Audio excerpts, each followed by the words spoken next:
சத்தியம் உங்களை விடுதலையாக்கும்.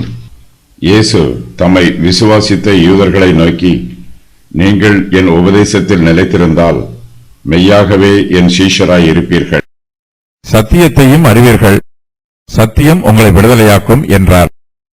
அவர்கள் அவருக்கு பிரதியுத்தரமாக, நாங்கள் ஆபிரகாமின் சந்ததியாய் இருக்கிறோம், நாங்கள் ஒரு காலம் ஒருவனுக்கும் அடிமைகளாய் இருக்கவில்லை, விடுதலையாவீர்கள் என்று நீர் எப்படி சொல்லுகிறீர் என்றார்கள். இயேசு அவர்களுக்கு பிரதியுத்தரமாக, பாவம் செய்கிறவன் எவனும் பாவத்துக்கு அடிமையாய் இருக்கிறான் என்று மெய்யாகவே மெய்யாகவே உங்களுக்கு சொல்லுகிறேன். அடிமையானவன் என்றைக்கும் வீட்டிலே நிலைத்திரான், குமாரன் என்றைக்கும் நிலைத்திருக்கிறார். ஆகையால் குமாரன் உங்களை விடுதலையாக்கினால் மெய்யாகவே விடுதலையாவீர்கள். நீங்கள் ஆபிரகாமின் சந்ததியார் என்று அறிவேன், ஆனாலும் உங்களுக்குள்ளே என் உபதேசம் இடம் பெறாதபடியால் என்னை கொலை செய்ய தேடுகிறீர்கள். என் உபதேசத்தில் நிலைத்திருந்தால். இயேசு தம்மை விசுவாசித்த யூதர்களை நோக்கி, நீங்கள் என் உபதேசத்தில் நிலைத்திருந்தால் மெய்யாகவே என் சீஷராய் இருப்பீர்கள். இயேசு கிறிஸ்துவின் உபதேசத்தை கேட்டு அநேகர் அவரிடத்தில் விசுவாசம் வைக்கிறார்கள். இவர்கள் புதிய விசுவாசிகள். இயேசு கிறிஸ்துவின் சீஷர்களுக்கு ஆவிக்குரிய விடுதலை வாக்கு பண்ணப்பட்டிருக்கிறது. இயேசு கிறிஸ்துவின் உபதேசத்தை கேட்கிறவர்கள் புதிய விசுவாசிகளாகவும் விசுவாசத்தில் பலவீனம் உள்ளவர்களாகவும் இருக்கிறார்கள். ஆனாலும் இவர்களுக்கும் ஆவிக்குரிய உபதேசம் தேவைப்படுகிறது. இயேசு கிறிஸ்து இவர்களுக்கு தேவையான உபதேசத்தை ஒவ்வொன்றாக உபதேசம் பண்ணுகிறார். இயேசு கிறிஸ்துவை விசுவாசிக்காவிட்டால் ஜனங்கள் தங்கள் பாவத்தில் செத்து போவார்கள். இயேசுவின் இந்த வார்த்தையை கேட்ட ஜனங்கள் பயந்து நடுங்கி இயேசு கிறிஸ்துவின் உபதேசத்தை ஏற்றுக்கொள்ள ஆயத்தமாக இருக்கிறார்கள். இவர்கள் இயேசு கிறிஸ்துவிடத்தில் விசுவாசம் வைக்கிறார்கள். தம்மிடத்தில் வருகிற யாரையும் இயேசு கிறிஸ்து புறம்பே தள்ள மாட்டார். தம்மை விசுவாசிக்கிறவர்கள் யாருக்கும் இயேசு சத்தியத்தை உபதேசம் பண்ணாமல் அவர்களை வெறுமையாக அனுப்பிவிட மாட்டார். தம்முடைய உபதேசத்தை கேட்பவர்களுக்கு இயேசு தேவனுடைய கிருபையை பற்றி உபதேசிக்கிறார். விசுவாசிக்கிறவர்களுடைய உள்ளத்தில் தேவனுடைய கிருபை கிரியை செய்ய ஆரம்பிக்கிறது. இயேசு கிறிஸ்துவின் உபதேசத்தை கேட்கிற யூதர்கள் அவரை விசுவாசிக்கிறார்கள். தம்மை விசுவாசிக்கிறவர்களுக்கு இயேசு கிறிஸ்து 2 ஆசீர்வாதங்களை வாக்குத்தத்தமாக கூறுகிறார். அவையாவன, அவர்கள் இயேசு கிறிஸ்துவின் உபதேசத்தில் நிலைத்திருந்தால் மெய்யாகவே அவருடைய சீஷர்களாய் இருப்பார்கள். அவர்கள் சத்தியத்தை அறிவார்கள், சத்தியம் அவர்களை விடுதலையாக்கும். தம்முடைய சீஷர்கள் யார் என்பதை இயேசு கிறிஸ்து இங்கு தெளிவுபடுத்துகிறார். அவருடைய உபதேசத்தில் நிலைத்திருக்கிறவர்கள் மாத்திரமே இயேசு கிறிஸ்துவுக்கு சீஷர்களாக இருப்பார்கள். இவர்கள் விசுவாசத்தில் பலமுள்ளவர்கள் அல்ல. ஆயினும் இயேசு கிறிஸ்து இவர்களுடைய விசுவாசத்தை உற்சாகப்படுத்துகிறார். இவர்கள் எதை விசுவாசிக்க வேண்டும் என்று தெளிவுபடுத்துகிறார். இவர்கள் இயேசு கிறிஸ்துவின் தெய்வீக வல்லமையில் விசுவாசம் வைத்திருக்கிறார்கள். இயேசு கிறிஸ்துவில் விசுவாசம் வைக்கும்போது நம்முடைய விசுவாசம் தற்காலிகமானதாக இருக்கக்கூடாது. அவரை நாம் தொடர்ந்து விசுவாசிக்க வேண்டும். அவருடைய உபதேசத்தில் நிலைத்திருக்க வேண்டும். சாதாரணமாக பாடசாலைக்கு படிக்க போகும் சிறுவர்கள் அங்கு ஒரு சில வருஷங்கள் மாத்திரமே படிப்பார்கள். ஆனால் இயேசு கிறிஸ்துவின் பாடசாலையிலோ நாம் நம்முடைய ஜீவிய காலம் முழுவதும் படிக்க வேண்டும். இயேசு கிறிஸ்துவின் உபதேசத்தில் நிலைத்திருக்க வேண்டும் என்று வாஞ்சிக்கிறவர்கள் மாத்திரமே அவருடைய சீஷர்களாக இருக்க முடியும். நம்முடைய ஜீவிய காலம் முழுவதும் இயேசு கிறிஸ்துவின் உபதேசத்தில் நிலைத்திருக்க வேண்டும் என்று நாம் தீர்மானம் பண்ண வேண்டும். அப்போது நாம் மெய்யாகவே இயேசு கிறிஸ்துவுக்கு சீஷராயிருப்போம். இயேசு கிறிஸ்துவின் உபதேசத்தில் நிலைத்திருப்பது என்பதற்கு அவருடைய வார்த்தையில் வாசம் பண்ணுவது என்று பொருள். ஒரு மனுஷனுக்கு அவனுடைய வீடு இளைப்பாறும் ஸ்தலமாக இருப்பது போல தேவனுடைய வார்த்தை நமக்கு இளைப்பாறும் ஸ்தலமாக இருக்கும். வேதாகமத்தில் ஏராளமான வாக்குத்தத்தங்கள் உள்ளன. அதே வேளையில் ஏராளமான நிபந்தனைகளும் உள்ளன. ஆள் என்னும் வார்த்தை வேதாகமத்தில் 1595 தடவைகள் பயன்படுத்தப்பட்டிருக்கிறது. இந்த வார்த்தை நிபந்தனையை குறிக்கும். விசுவாசிகள் இயேசு கிறிஸ்துவின் உபதேசத்தில் நிலைத்திருந்தால் அவருடைய சீஷராக இருப்பார்கள். இயேசு கிறிஸ்துவின் உபதேசத்தில் நிலைத்திராவிட்டால் அவருடைய சீஷராக இருக்க மாட்டார்கள். சத்தியத்தையும் அறிவீர்கள், சத்தியத்தையும் அறிவீர்கள், சத்தியம் உங்களை விடுதலையாக்கும் என்றார். இயேசு கிறிஸ்துவின் மெய்யான சீஷராக இருக்கிறவர்களுக்கு விசேஷித்த சிலாக்கியம் உண்டு. இயேசு கிறிஸ்து தம்முடைய சீஷர்களுக்கு 2 முக்கியமான வாக்குத்தத்தங்களை கூறியிருக்கிறார். அவையாவன: அவர்கள் சத்தியத்தை அறிவார்கள், சத்தியம் அவர்களை விடுதலையாக்கும். இயேசு கிறிஸ்துவை மெய்யாக விசுவாசிக்கிறவர்கள் கூட தாங்கள் அறிந்திருக்க வேண்டிய விஷயங்களை சரியாக அறிந்து கொள்ளாமல் இருளில் இருக்கிறார்கள். தேவனுடைய பிள்ளைகள் சிறு குழந்தைகளைப் போல இருக்கிறார்கள். ஆகையினால் அவர்கள் சிறு பிள்ளைகளைப் போலவே சத்தியங்களை புரிந்து கொள்கிறார்கள். சிறு பிள்ளைகளைப் போலவே சத்தியங்களை பேசுகிறார்கள். நம்முடைய ஆவிக்குரிய வளர்ச்சிக்காகத்தான் இயேசு கிறிஸ்து நமக்கு போதகம் பண்ணுகிறார். நாம் இயேசு கிறிஸ்துவின் சீஷராக இருந்தால் மாத்திரமே அவருடைய போதகத்தை பெற்றுக்கொள்ள முடியும். அவருடைய உபதேசத்தில் நாம் நிலைத்திருந்தால் மாத்திரமே அவருக்கு சீஷராய் இருக்க முடியும். சத்தியத்தை அறிந்து கொள்வது நம்முடைய வாழ்க்கையில் நமக்கு கிடைத்திருக்கும் பெரிய சிலாக்கியம்.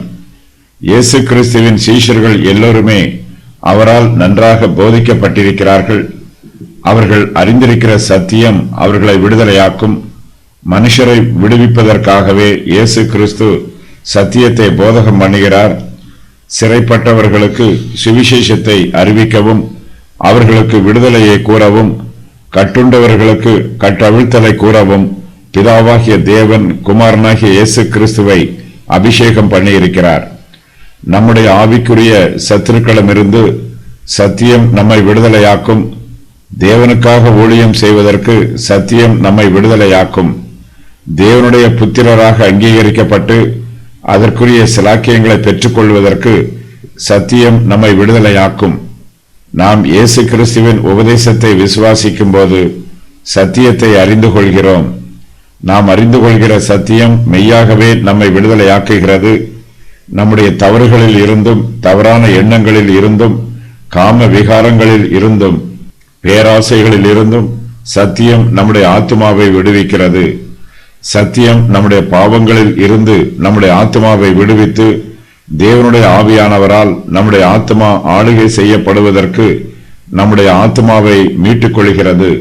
இயேசு கிறிஸ்துவின் சத்தியத்தை நம்முடைய சிந்தையில் ஏற்றுக்கொள்ளும் போது நம்முடைய சிந்தை தெளிவடைகிறது, விசாலமடைகிறது. கர்த்தரே ஆவியானவர். கர்த்தருடைய ஆவி எங்கேயோ அங்கே விடுதலையும் உண்டு. நாம் இதுவரையிலும் நம்முடைய மாம்சத்தின் பிரகாரமாக சிந்தித்துக் கொண்டிருக்கலாம். சத்தியம் நம்மை விடுவிக்கும் போது கர்த்தருடைய ஆவியானவர் நம்மை ஆளுகை செய்வார். அப்போது நமக்கு பரிபூர்ணமான விடுதலை கிடைக்கும். சாபத்திலிருந்து மனுஷரை விடுவிப்பதற்காக இயேசு கிறிஸ்து கல்வாரி சிலுவையிலே மரித்தார். இதுவே வேதாகமத்தின் சத்தியம்.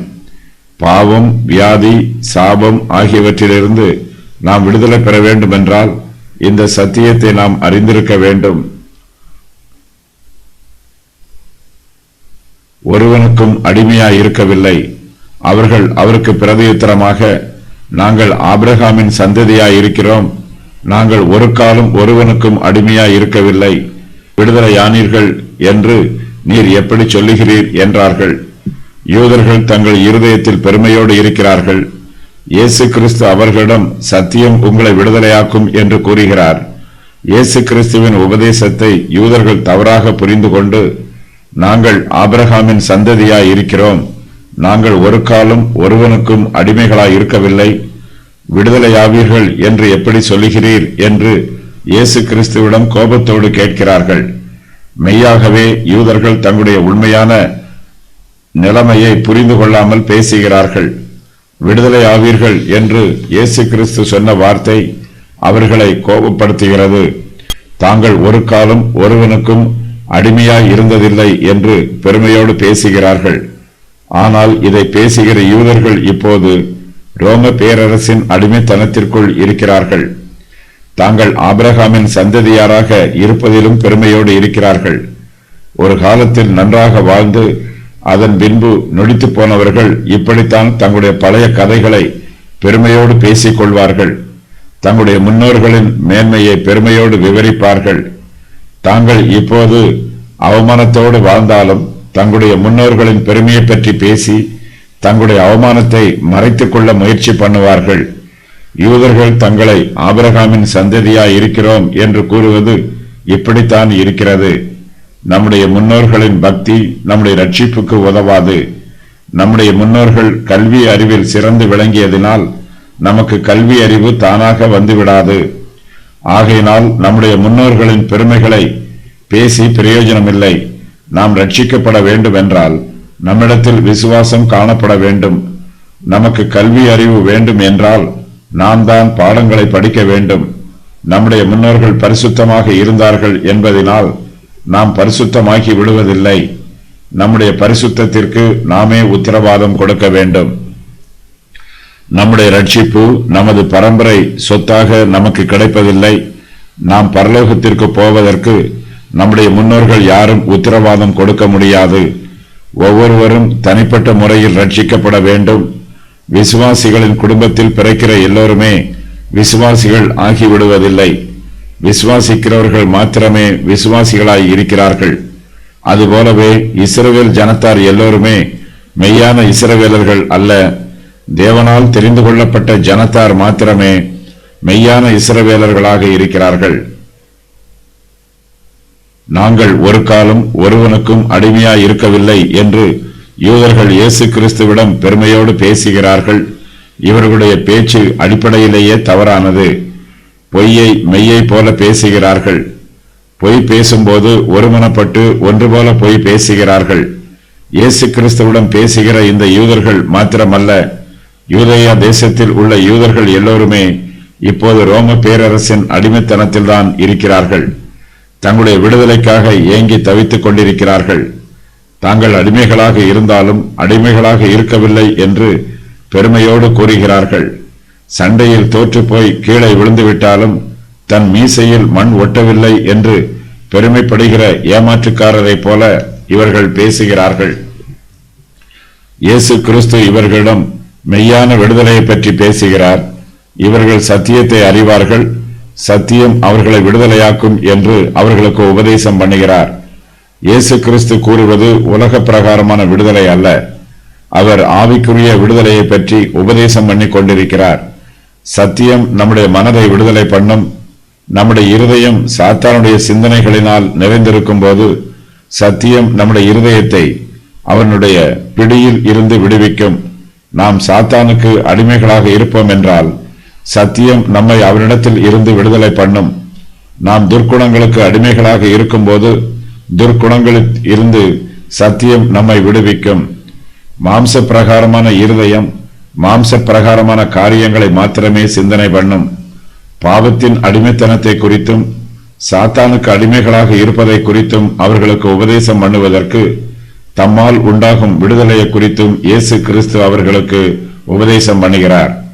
ஆனால் இந்த உபதேசம் அவர்களுக்கு நூதன உபதேசமாக இருக்கிறது.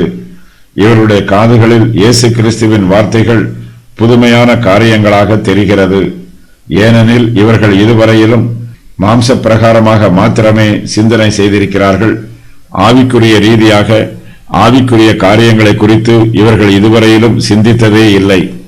இயேசு கிறிஸ்து இப்போது இவர்களிடம் ஆவிக்குரிய காரியங்களை குறித்து பேசும்போது இவர்களால் அவர் பேசுவது ஒன்றையும் ஆவிக்குரிய ரீதியாக புரிந்து கொள்ள முடியவில்லை. நாங்கள் ஆபிரகாமின் சந்ததியாராய் இருக்கிறோம், நாங்கள் ஒரு காலம் ஒருவனுக்கும் அடிமையாய் இருக்கவில்லை என்று யூதர்கள் தங்களை பற்றி சொல்லுகிறார்கள். யூதர்கள் மிகப்பெரிய பொய்யை சொல்லுகிறார்கள்.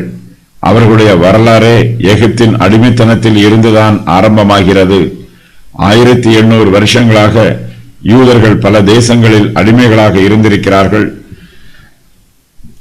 எகிப்து, அசீரியா, பாபிலோன், மேதிய பெர்சியா, கிரேக்கம், ரோமாபுரி ஆகிய தேசங்களில் யூதர்கள் அடிமைகளாக இருந்தார்கள். கிபி 70வது ஆண்டில் கூட அவர்கள் ரோமருக்கு அடிமையாகவே இருந்தார்கள். இந்த வசனத்தை அவர்கள் கூறும்போது யூதேயா தேசம் ரோமாபுரிக்கு அடிமையாய் இருந்தது. பாவத்துக்கு அடிமையாய் இருக்கிறான். இயேசு அவர்களுக்கு பிரதியுத்தரமாக, பாவம் செய்கிறவன் எவனும் பாவத்துக்கு அடிமையாய் இருக்கிறான் என்று மெய்யாகவே மெய்யாகவே உங்களுக்கு சொல்லுகிறேன்.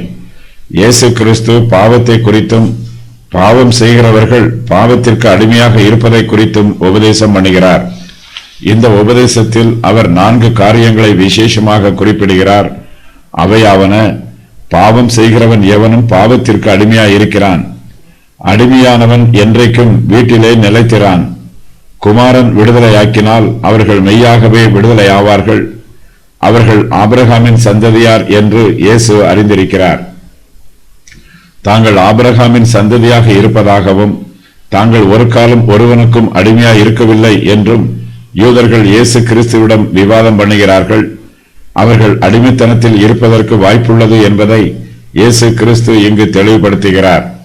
பாவம் செய்கிறவன் எவனும் பாவத்திற்கு அடிமையாய் இருக்கிறான் என்று இயேசு அவர்களிடத்தில் உபதேசம் பண்ணுகிறார். அவர்களுடைய பக்தி விருத்திக்காகவே இயேசு கிறிஸ்து இந்த சத்தியத்தை அவர்களுக்கு கூறுகிறார்.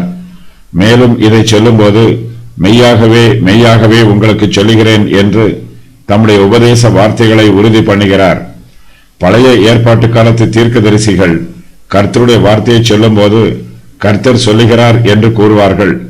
அவர்கள் கர்த்தருடைய உண்மையுள்ள ஊழியக்காரர்களாக கர்த்தருடைய வார்த்தைகளையே பேசுகிறார்கள். இயேசு கிறிஸ்து தேவனுடைய குமாரனாக இருக்கிறார்.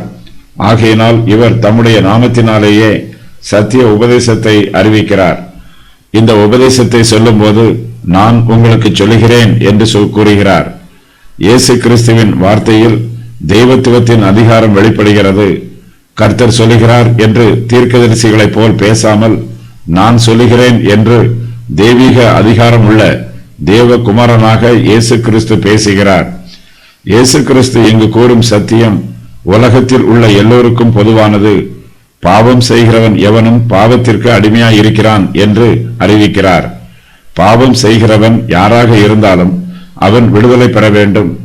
அடிமையானவனால் தன் சுய முயற்சியினால் விடுதலை பெற முடியாது.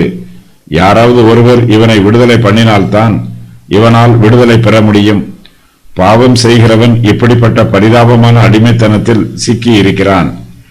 பாவம் செய்கிறவர்கள் எல்லோரும் பாவத்திற்கு அடிமைகளாக இருக்கிறார்கள். இந்த பூமியில் நீதிமான் ஒருவனும் இல்லை. தன்னிடத்தில் பாவம் இல்லை என்று ஒரு மனுஷனாலும் சொல்ல முடியாது. எல்லோரும் பாவம் செய்கிறபடியினால், எல்லோரும் பாவத்திற்கு அடிமைகளாக இருக்கிறபடியினால் தேவனுக்கு ஊழியம் செய்ய எல்லோருமே தகுதி இல்லாதவர்கள். ஏனெனில் எல்லோரும் பாவத்திற்கு அடிமைகளாக இருக்கிறார்கள். பாவம் செய்கிறவன் தன் மாம்சத்தின் பிரகாரம் சிந்தித்து செயல்படுகிறான். மனுஷன் பாவத்தை விட்டு விலகி வர வேண்டும். தேவனிடத்தில் தன்னை பூரணமாக ஒப்பு கொடுக்க வேண்டும். அப்போது தேவன் அவனுடைய பாவங்களை மன்னிப்பார். பாவங்கள் மன்னிக்கப்பட்ட பின்பு அவன் பாவத்திற்கு அடிமையாய் இருக்க மாட்டான். தன்னுடைய பாவத்தின் அடிமைத்தனத்தில் இருந்து இயேசு கிறிஸ்து இவனை விடுதலை பண்ணி இருக்கிறார். பாவம் செய்ய வேண்டும் என்று தீர்மானம் பண்ணுகிறவன் தன் மாம்ச இச்சையின் பிரகாரம் பாவம் செய்கிறான். ஒருவன் பாவம் செய்துவிட்டால் அதன் பின்பு அந்த பாவத்திற்கு அவன் அடிமையாகவே இருப்பான். பாவம் செய்கிறவனுக்கு தண்டனை உண்டு. பாவத்தின் சம்பளம் மரணம். மரணத்திற்கு ஏதுவான பாவத்துக்கானாலும் நீதிக்கு ஏதுவான கீழ்ப்படிதலுக்கானாலும் எதற்கு கீழ்ப்படியும்படி உங்களை அடிமைகளாக ஒப்பு கொடுக்கிறீர்களோ அதற்கே கீழ்ப்படுகிற அடிமைகளாய் இருக்கிறீர்கள் என்று அறியீர்களா என்று அப்போஸ்தலர் பவுல் தனது நிருபத்தில் எழுதுகிறார்.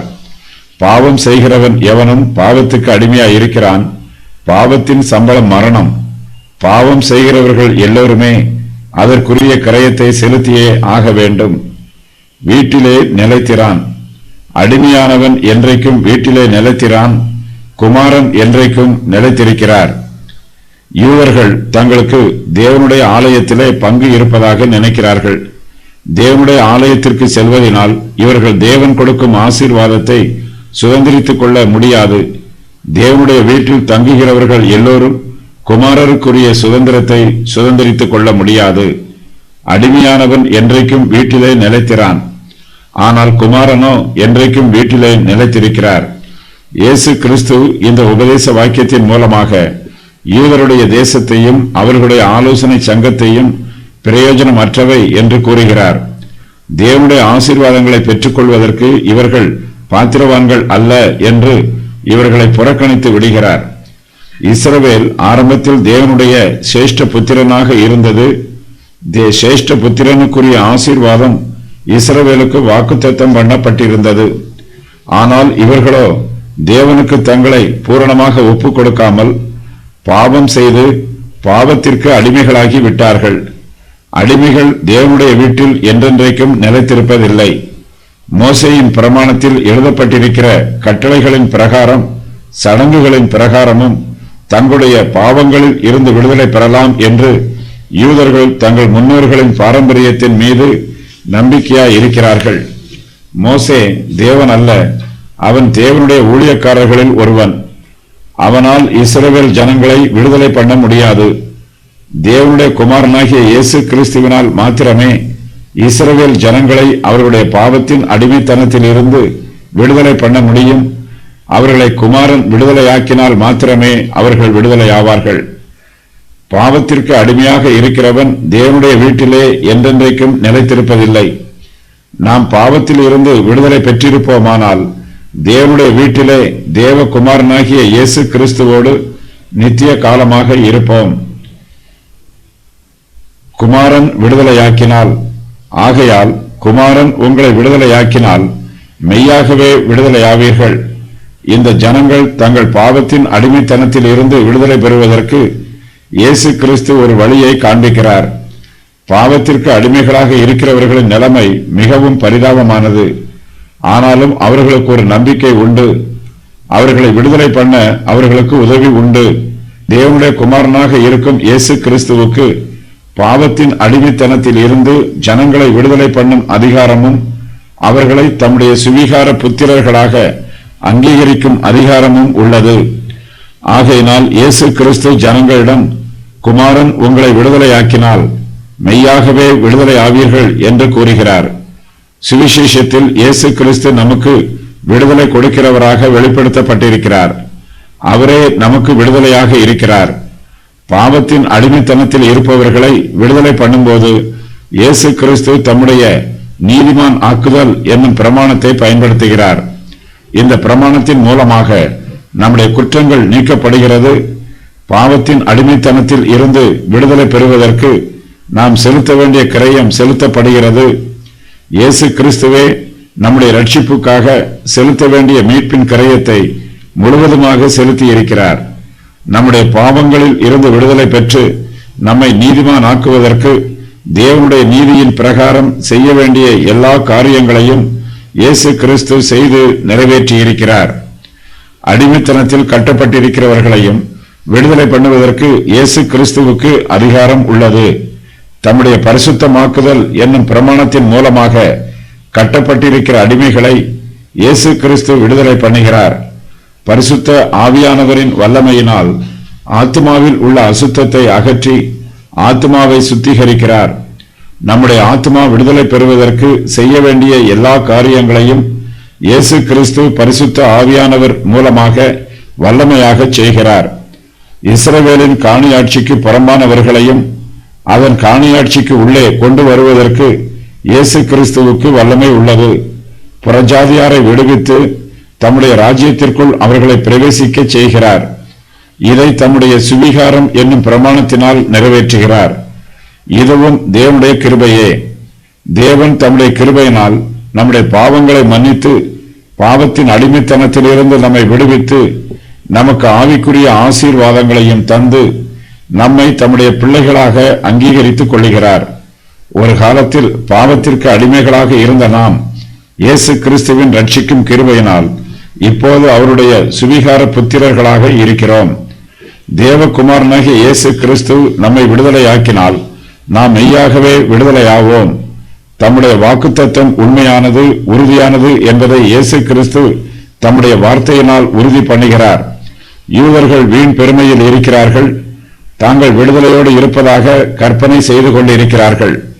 ஆனால் அவர்கள் உண்மையில் அடிமைத்தனத்தில் இருக்கிறார்கள்.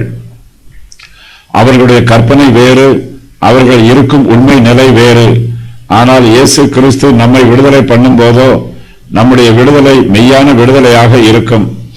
பாவத்திற்கு அடிமையாக இருக்கிறவர்கள் தங்களுக்கு தாங்களே விடுதலைகளையும் வாக்குத்தத்தங்களையும் அறிவித்துக் கொள்கிறார்கள். இது கற்பனைதான். அடிமைக்கு உரிமை இல்லை, அவனுடைய வார்த்தைக்கு மதிப்பில்லை. அப்படி இருக்கும்போது எந்த அடிமையாலும் தன்னுடைய சுய முயற்சியினால் விடுதலை பெற முடியாது.